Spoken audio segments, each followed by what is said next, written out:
Dear friends, we're sitting here today before the Shabbat of Vayakhel Pekudei, the double portion that finishes off the second book of the Torah, Shmos, Exodus, and also blessing the new month of Nisan. And due to that, we take out a second Torah and we're going to read the fourth of the four extra readings we do in this month, called Parshat Chodesh, the reading of the first commandment in the Torah that God gave to the Jewish people while we were still in Egypt, which is that the Jewish people have to count their cycle of life by the moon. And therefore all of our holidays are based on the lunar months and the particular day within the lunar month. The first holiday being the holiday of Passover, Pesach, which we do in the 15th day of the month of Nisan. And not only do we just count by the lunar cycle, but in Judaism we account by both actually, because Passover always has to be in the springtime, and therefore we have to make sure that the lunar cycle keeps up with the solar cycle, which is what most people count with. So the Jewish people really have two countings that we do.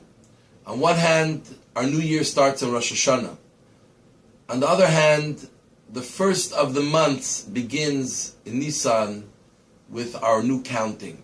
Why do we have two countings? Why can't we just have one new year, be it Nisan or Tishrei when we celebrate Rosh Hashanah? And the answer is that the Jewish people wear two hats. Rosh Hashanah celebrates creation of the world. This is something that we share with everyone that's created in this world, all of humanity, all of creation. Nisan represents something unique to the Jews, the holiday of Passover, our freedom from Egypt, and beginning of the Jewish people as a nation. And these two hats are very important because as Jewish people, on one hand, we are part of the civilization, part of the members of humanity in this world, where we share many things together with all the rest of the nations. We live alike, we look alike, we have the same needs, and we have to live life in the same way. But on the other hand, as Jews, we have a unique mission. We have a unique guidance. We have the Torah, a special way that we have to behave, holidays that we have to celebrate, messages that are there specifically for Jews to be able to fulfill our mission for what God chose us as a nation. And as Jewish people, these are two things that we highlight all the time and we carry with ourselves all the time. It's important to be successful in our regular mundane lives, to go out and to work and to create careers and businesses and other successes in life where we create value for ourselves and those around us and our material success. But at the same time, as Jewish people, we also have to excel in being Jewish, excel in following the ways of the Torah, excel in elevating ourselves spiritually, and excel in living life as leaders for morality, godliness, and goodness in this world. And though at times we emphasize one or the other, but we wear them both all the time, and they have to infuse each other. And when we go out in the world to be successful, we always remember that we are a Jew and we are driven to be able to make this world a better place. We earn money, but we share it with others through tzedakah.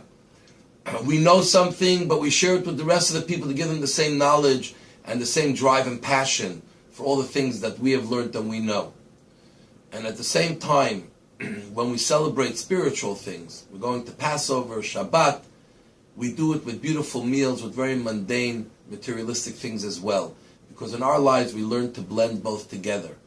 And the success of blending both together is to recognize that each one is important on its own.